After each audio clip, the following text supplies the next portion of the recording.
नमस्कार साथियों, मैं Shriram Booker mind coaching classes के ऑनलाइन प्लेटफॉर्म पर आप सभी का स्वागत करता हूं। यहां पर हम कंपटीशन क्लासेज जो हैं उनकी तैयारी करेंगे। तो यहां पर आपको सभी क्लासों के बारे में बताया भी जाएगा और समय समय पर उनके वीडियो भी आपको उपलब्ध करवाए जाएंगे। आप आईएएस, आरएएस, व्याख्याता, रिट है, इसके अलावा पटवार है, बैंक है, एसएससी है, किसी भी प्रकार की कोई तैयारी करते हैं तो आपको समय समय पर उनसे संबंधित प्रत्येक सब्जेक्ट के मैक्सिमम वीडियो उपलब्ध करवाए जाएंगे। इसलिए आप चैनल को लाइक करें, सब्सक्राइब करें और आप लगातार वीडियो देखते रहें ताकि हमारे जो कोरोना वायरस के कारण लॉकडाउन चल रहा है उसमें आपकी पढ़ाई किसी भी प्रकार से बाधित नहीं हो पाए। ये हमारा प्रयास रहेगा कि हम आपकी जो पढ़ाई से संबंधित जिज्ञासाएं हैं उन्हें शांत करें। तो इसलिए मैं आपके सामने पॉलिटिकल साइंस का जो पार्ट है वो प्रस्तुत करने जा रहा हूं, इसलिए आप इसको देखें। हम आज बात करेंगे काउंसिल ऑफ मिनिस्टर्स की, यानी मंत्री परिषद। अब इसके अंदर हम बात करने जा रहे हैं संघीय मंत्री परिषद की। अब देखिएगा, मंत्री परिषद है, एक संघीय मंत्री परिषद है और एक है राज्य मंत्री परिषद। दोनों में बहुत ज़्यादा डिफरेंस नहीं है, कुछ माइनर डिफरेंस हैं, उनके बारे में भी हम साथ में चर्चा करेंगे। तो हम सबसे पहले बात करते हैं संघीय मंत्री परिषद की। अब संघीय मंत्री परिषद की हम बात करें तो हमें ये पता होना चाहिए कि ये मंत्री परिषद जो है ये हमारे संविधान में कहाँ कहाँ पर किस प्रकार से उल्लेखित है। तो सबसे पहले देखिएगा, हमारे संविधान का एक अनुच्छेद है और अनुच्छेद है 53। अनुच्छेद 53 में क्या कहा गया है? अनुच्छेद 53 में ये कहा गया है कि राष्ट्रपति जो है उसके पास संघ की कार्यपालिका संबंधी समस्त शक्तियां होंगी जिनका प्रयोग वह स्वयं या अपने अधीनस्थों के माध्यम से करेगा। तो देखिएगा, राष्ट्रपति के पास शक्तियां सभी हैं लेकिन राष्ट्रपति एक्चुअली उनका प्रयोग करता नहीं है, उनका प्रयोग मंत्री परिषद के द्वारा किया जाता है। तो अब मंत्री परिषद जो शब्द है इसका संविधान में कहाँ पर उल्लेख किया गया है? तो देखिएगा, हमारे संविधान का एक अनुच्छेद आर्टिकल है और वो आर्टिकल है 74 में क्या कहा गया है? 74 में ये कहा गया है कि राष्ट्रपति जो हैं उनको उनके कार्यों में सहायता व परामर्श हेतु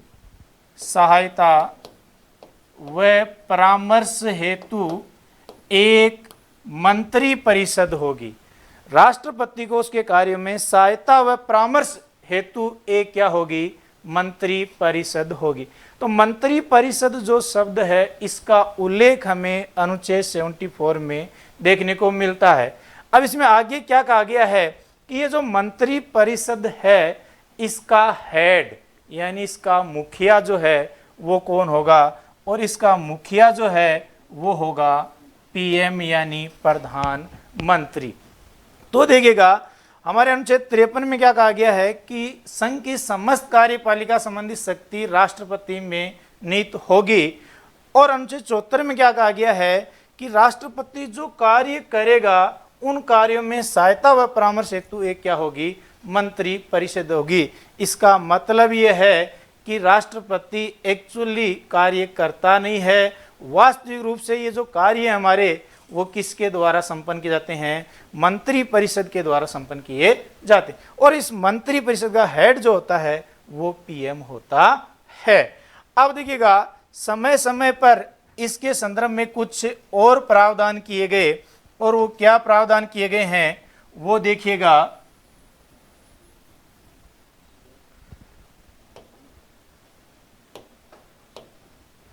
हमारे अनुच्छेद जो 74 है इसके संदर्भ में एक संविधान संशोधन किया गया। और वो संविधान संशोधन कौन सा किया गया? संविधान जो संशोधन किया गया वो किया गया 42वां संविधान संशोधन 1976। ये जो 42वां संविधान संशोधन 1976 है, ये किया गया इंदिरा गांधी सरकार के समय। किसके समय किया गया? इंदिरा गांधी सरकार के समय ये संविधान में संशोधन किया गया।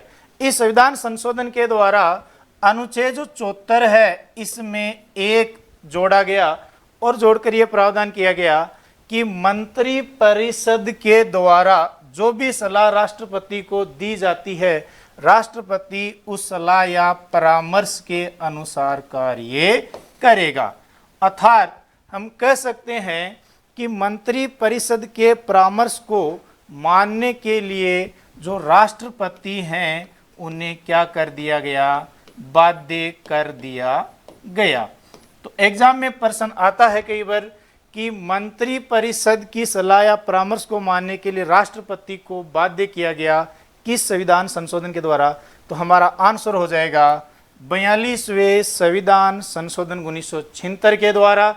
और ये जो संविधान में संशोधन किया गया, ये इंदिरा गांधी सरकार के समय किया गया था। और 42वां संविधान संशोधन 1976 जो है, इसे लघु या मिनी संविधान के नाम से भी जाना जाता है। अब हम बात करते हैं नेक्स्ट कि आज की जो स्थिति है मंत्री परिषद के परामर्श की, वो क्या है हमारे संविधान में।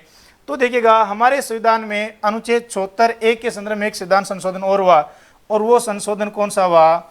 44वां संविधान संशोधन 1978। अब ये जो 44वां संविधान संशोधन 1978 है, ये जो हमारे हुआ है वो आपके किस प्रधानमंत्री के समय हुआ? तो ये जो संविधान में संशोधन है, ये हुआ था मोरारजी देसाई के समय। किसके समय हुआ? मोरारजी देसाई के समय ये संविधान में संशोधन हुआ था। और इस संविधान संशोधन के द्वारा ये है प्रावधान किया गया कि राष्ट्रपति के पास जो मंत्री परिषद का परामर्श आएगा, राष्ट्रपति के पास मंत्री परिषद का जो परामर्श आएगा, उसको राष्ट्रपति एक बार पुनर्विचार हेतु भेज सकता है। क्या कर सकता है? पुनर्विचार हेतु भेज सकता है। अब देखिएगा, पुनर्विचार हेतु भेजेगा राष्ट्रपति जब मंत्री परिषद के परामर्श को, तो मंत्री परिषद उस पर परामर्श करके, विचार विमर्श करके वापिस से राष्ट्रपति के पास भेजती है, तो राष्ट्रपति को उस परामर्श को मानना पड़ेगा, अर्थात उसी के अनुसार उसे कार्य करना पड़ेगा। तो देखिएगा, हम बात करते हैं आज की स्थिति की, कि आज की स्थिति जो है मंत्री परिषद के परामर्श की, वो क्या है संविधान में कि राष्ट्रपति मंत्री परिषद के परामर्श को एक बार पुनर्विचार हेतु भेज सकता है, लेकिन पुनर्विचार के बाद भेजे गए परामर्श के अनुसार राष्ट्रपति को कार्य करना पड़ेगा। अर्थात आज की तारीख में राष्ट्रपति मंत्री परिषद के परामर्श को मानने के लिए बाध्य है या नहीं है, ऐसा एग्जाम में यदि क्वेश्चन पूछा जाता है तो आप विचार कीजिएगा कि उसका आंसर क्या हो सकता है। देखिएगा कि राष्ट्रपति को परामर्श मानना ही पड़ता है, लेकिन कब मानना पड़ता है? जब आपके दोबारा से मंत्री परिषद वो परामर्श भेजती है तो मानना पड़ता है। अगर पहली बार परामर्श आया है तो उसको मानने के लिए राष्ट्रपति बाध्य नहीं है। तो प्रश्न का आंसर हमारा क्या हुआ कि मंत्री परिषद के परामर्श को मानने के लिए राष्ट्रपति बाध्य नहीं है। लेकिन प्रश्न अगर ऐसा पूछा जाए कि किस संविधान संशोधन के द्वारा राष्ट्रपति को मंत्री परिषद का परामर्श मानने के लिए बाध्य किया गया, तो उसका आंसर हो जाएगा हमारा 42वां संविधान संशोधन 1976। अब इसके बाद में नेक्स्ट हम बात करते हैं कि हमारे जो ये मंत्री परिषद है, ये राष्ट्रपति को जो परामर्श देती है, इसके संदर्भ में और क्या प्रावधान करके हैं संविधान में? तो हमारे संविधान का एक अनुच्छेद है और वो अनुच्छेद है 74(2). अनुच्छेद 74(2) में क्या प्रावधान कर रखा है?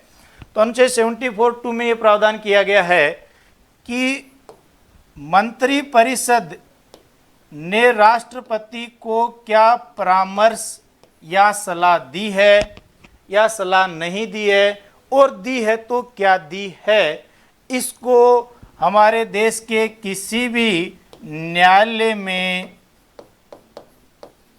चुनौती नहीं दी जा सकती। जैसे किसी भी न्यायालय में इसे चुनौती नहीं दी जा सकती। अर्थात हम कह सकते हैं कि मंत्रिपरिषद ने जो राष्ट्रपति को परामर्श दिया है उसको न्यायालय में प्रश्नगत नहीं किया जा सकता। अर्थात हम कह सकते हैं ये मामला गोपनीयता का है। इसके बाद में नेक्स्ट हम बात करते हैं कि हमारे जो मंत्रिपरिषद है इसमें जो मंत्रियों की नियुक्ति है, मंत्रियों की नियुक्ति की हम बात करें तो मंत्रियों की नियुक्ति है, इसका उल्लेख संविधान के कौन से अनुच्छेद में किया गया है, तो इसके लिए देखिएगा अनुच्छेद 75(1) में क्या कहा गया है कि राष्ट्रपति के द्वारा मंत्रियों की नियुक्ति की जाएगी। अर्थात हम कह सकते हैं कि मंत्रिपरिषद में जो मंत्रियों की नियुक्ति करता है वो कौन करता है, राष्ट्रपति करता है। लेकिन यहाँ पे ध्यान देने वाली बात यह है कि राष्ट्रपति जो मंत्रियों की नियुक्ति करता है ये अपने स्वविवेक से करता है या किसी के कहने से करता है।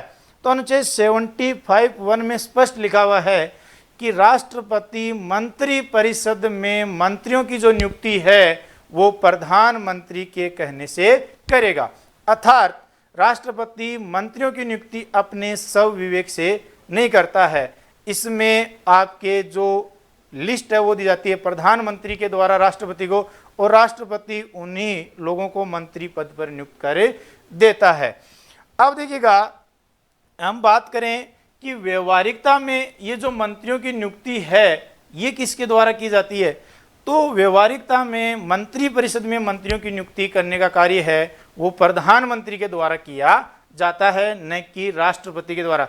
लेकिन कभी सीधा प्रश्न आ जाए या संविधान लिख कर दे कि संविधान के अनुसार मंत्रियों की नियुक्ति है वो किसके द्वारा की जाती है, तो वो की जाएगी राष्ट्रपति के द्वारा। लेकिन प्रश्न व्यवहारिकता से जोड़कर पूछा जाता है तो मंत्रियों की नियुक्ति करेगा प्रधानमंत्री। इसमें यह भी ध्यान में रखना है कि मंत्रियों की नियुक्ति राष्ट्रपति अपने स्वविवेक से नहीं करता है। इसके बाद में हम बात करते हैं कि प्रधानमंत्री राष्ट्रपति को एक सूची सौंपता है मंत्रियों के संबंध में कि इन लोगों को आप मंत्री पद पर नियुक्त कर दीजिएगा, और राष्ट्रपति किसी व्यक्ति को मंत्री पद पर नियुक्त करने से मना कर दे तो उस स्थिति के अंदर क्या हो सकता है। कल्पना कीजिएगा आप कि क्या हो सकता है उस स्थिति में। तो देखिएगा उस स्थिति के अंदर प्रधानमंत्री जो है वो राष्ट्रपति को कह सकता है कि मैं अपना इस्तीफा सौंप रहा हूं, और अगर प्रधानमंत्री अपना इस्तीफा सौंप दे तो इससे संवैधानिक संकट उत्पन्न हो जाता है। संवैधानिक संकट उत्पन्न होने का मतलब है कि सरकार अब किस प्रकार से चलेगी, शासन व्यवस्था किस प्रकार से चलेगी, इसका संकट देश के सामने आता है, राष्ट्रपति के सामने आता है। तो ऐसी स्थिति राष्ट्रपति पैदा करने से बचते हैं, और वो जिन लोगों की लिस्ट उन्हें मिलती है उन्हीं लोगों को मंत्री पद पर नियुक्त कर देते हैं। अब इसके बाद में हम नेक्स्ट बात करते हैं कि हमारे जो मंत्रियों की नियुक्ति राष्ट्रपति करता है, तो मंत्रियों की नियुक्ति में देखिएगा कोई योग्यताएं हैं उनका उल्लेख भी संविधान में किया गया है या नहीं किया गया है। तो देखिएगा मंत्रियों की हम बात करें योग्यताओं की, तो जो योग्यताएं हैं इनका उल्लेख हमारे संविधान में नहीं किया गया। इस चीज का आप मुख्य रूप से ध्यान रखें कि संविधान में मंत्रियों के लिए कोई योग्यताएं निर्धारित नहीं की गई हैं। लेकिन फिर भी देखिएगा हमारे देश में जो शासन प्रणाली है वो कौन सी है, संसदीय शासन प्रणाली है। कौन सी शासन प्रणाली है, संसदीय शासन प्रणाली है। और संसदीय शासन प्रणाली का हमने जो कंसेप्ट ले रखा है वो ब्रिटेन के संविधान से ले रखा है। और आप सभी को ज्ञात भी होगा विश्व की सबसे प्राचीन जो संसद है वो ब्रिटेन की मानी जाती है। तो संसदीय शासन प्रणाली होने के नाते हमारे प्रावधान ये किया गया है कि किसी भी मंत्री को आपके मंत्री परिषद में नियुक्त होने के लिए संसद का सदस्य होना आवश्यक है। लेकिन ध्यान रहे कि मैं कह रहा हूं कि संविधान में मंत्रियों के लिए कोई योग्यताएं निर्धारित नहीं की गई हैं। दूसरी तरफ मैं कह रहा हूं कि संसद का उसे सदस्य होना चाहिए, लेकिन ये जो संसद का सदस्य है उसे मंत्री पद पर नियुक्त होते समय होना चाहिए, ऐसा कोई प्रावधान संविधान में नहीं किया गया है। इसलिए आप ध्यान रखें, प्रश्न आ जाए कि मंत्रियों के लिए संविधान में कोई योग्यताएं निर्धारित की गई हैं या नहीं की गई हैं, तो बिल्कुल नहीं की गई हैं। लेकिन आप ध्यान रहे कि संसदीय शासन प्रणाली होने के नाते ये जरूरी हो जाता है कि वह संसद के किसी ना किसी सदन का सदस्य हो।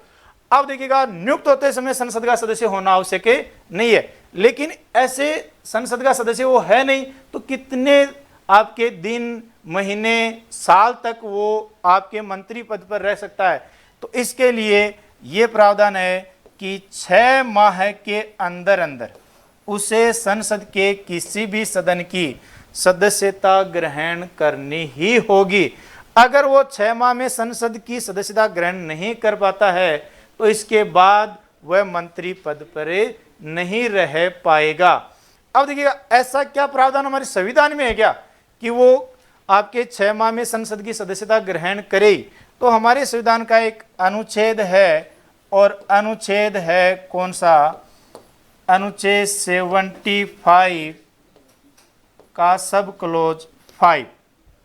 अब देखिएगा 75 में क्या कहा गया है? 75 में यह कहा गया है कि वे मंत्री जो 6 माह की अवधि के दौरान संसद के किसी भी सदन की सदस्यता यदि ग्रहण नहीं कर पाते हैं तो वे इस अवधि के उपरांत, यानी 6 माह की अवधि के उपरांत आपके मंत्री पद पर नहीं रह पाएंगे।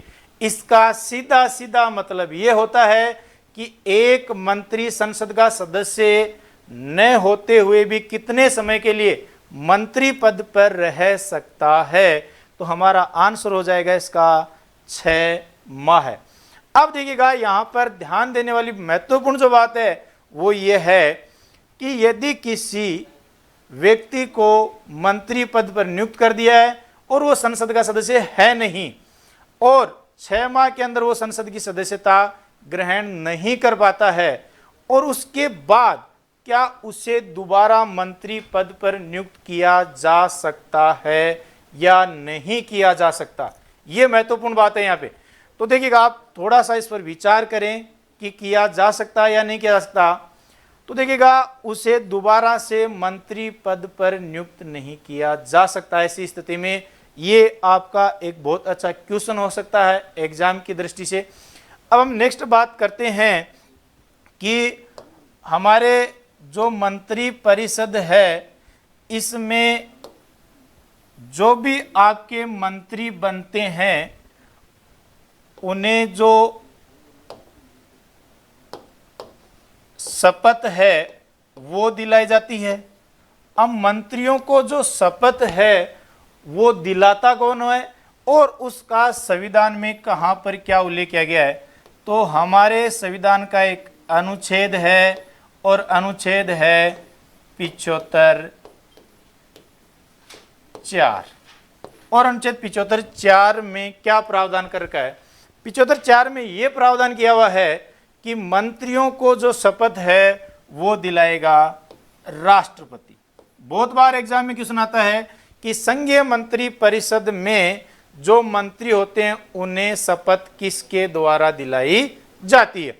तो सीधा सीधा हमारा आंसर हो जाएगा राष्ट्रपति के द्वारा ये शपथ दिलाई जाती है। अब हम बात करते हैं कि राष्ट्रपति जो शपथ दिलाता है ये किसकी शपथ दिलाता है मंत्रियों को? तो देखिएगा, हमारे संविधान की एक अनुसूची है और अनुसूची है नंबर 3।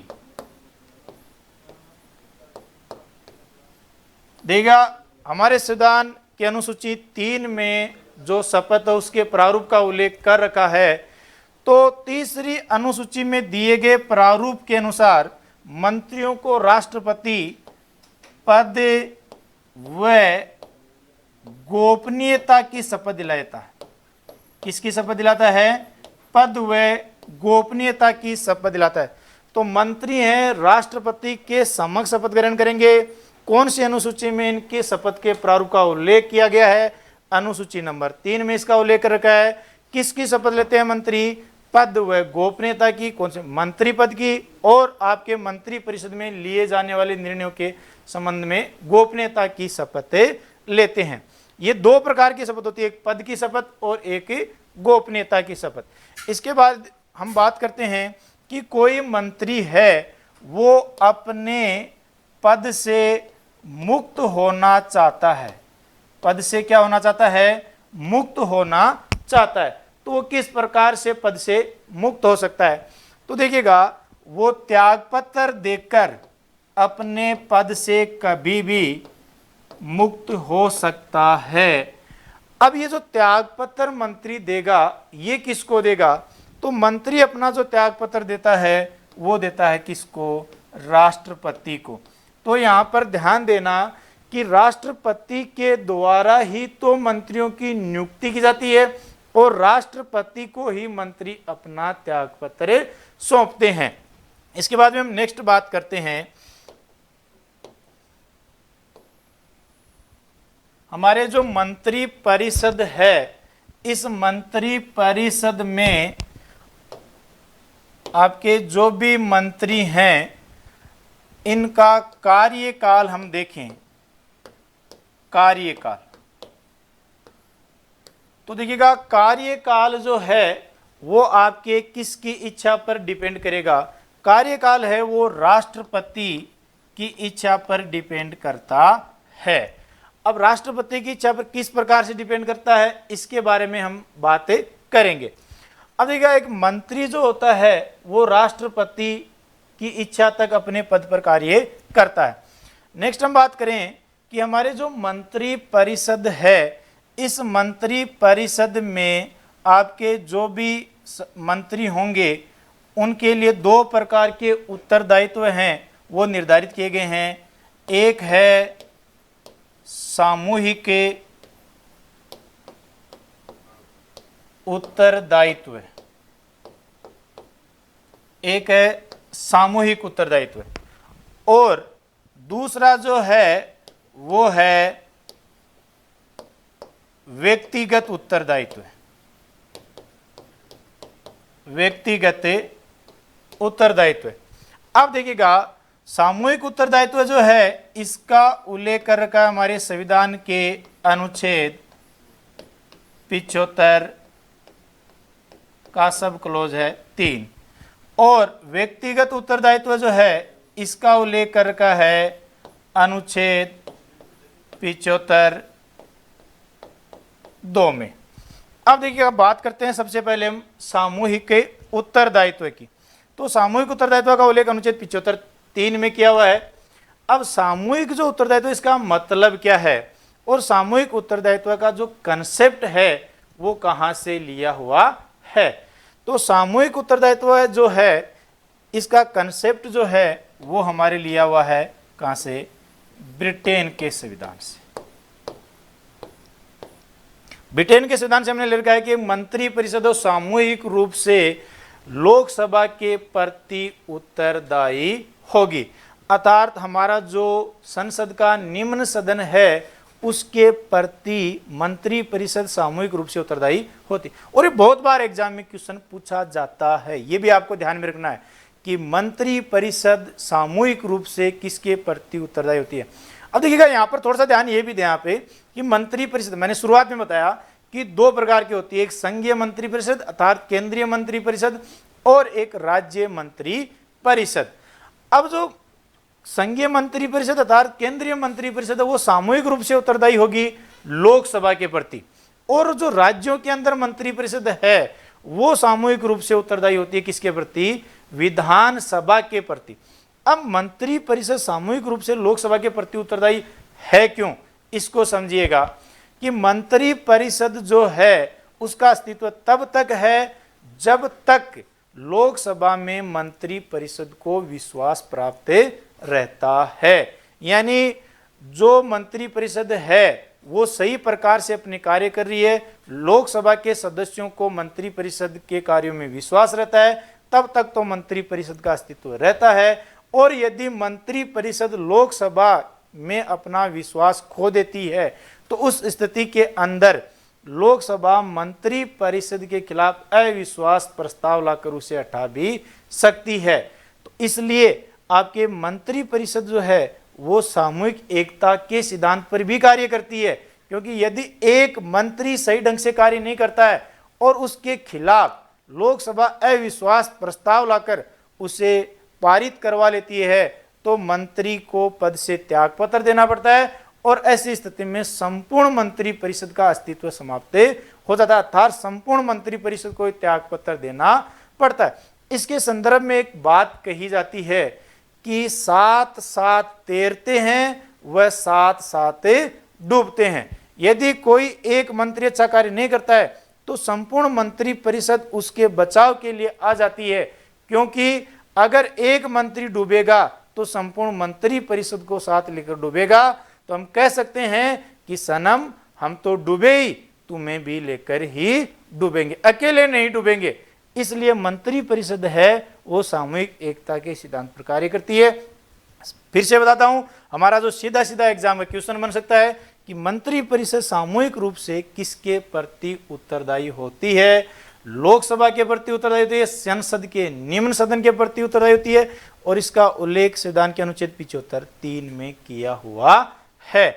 ये प्रावधान जो हमने ले रखा है वो ब्रिटेन से ले रखा है। अब इसके बाद में बात करते हैं नेक्स्ट, मंत्री जो हैं उन वो व्यक्तिगत रूप से किसके प्रति उत्तरदायी होते हैं, यानी एक एक मंत्री जो है वो किसके प्रति उत्तरदायी होता है। इसका उल्लेख तो संविधान के अनुच्छेद 75(2) में कर रखा है। अब देखिएगा, आपको इसको एक साधारण तरीके से समझने की कोशिश करनी है कि एक मंत्री है, उसकी नियुक्ति कौन कर रहा है? उसकी नियुक्ति जो कर रहा है वो राष्ट्रपति कर रहा है, हमने बात की है पहले ही। अब जब मंत्री की नियुक्ति राष्ट्रपति कर रहा है तो स्वाभाविक सी बात है कि वो मंत्री उत्तरदायी भी किसके प्रति होगा? राष्ट्रपति के ही प्रति उत्तरदायी होगा। लेकिन हमने पीछे बात की थी कि राष्ट्रपति किन व्यक्तियों को मंत्री पद पर नियुक्त करेगा। तो देखिएगा, मैंने वहां पर आपको बताया था कि मंत्री की जो नियुक्ति है राष्ट्रपति प्रधानमंत्री के कहने पर करता है, अर्थात व्यवहारिक रूप में मंत्री पद उसी को मिलेगा जो प्रधानमंत्री का आपके दयापात्र होगा या प्रधानमंत्री की नजर में वो अच्छा व्यक्ति होगा। तो अब यहां पर एक मंत्री है के हटाता है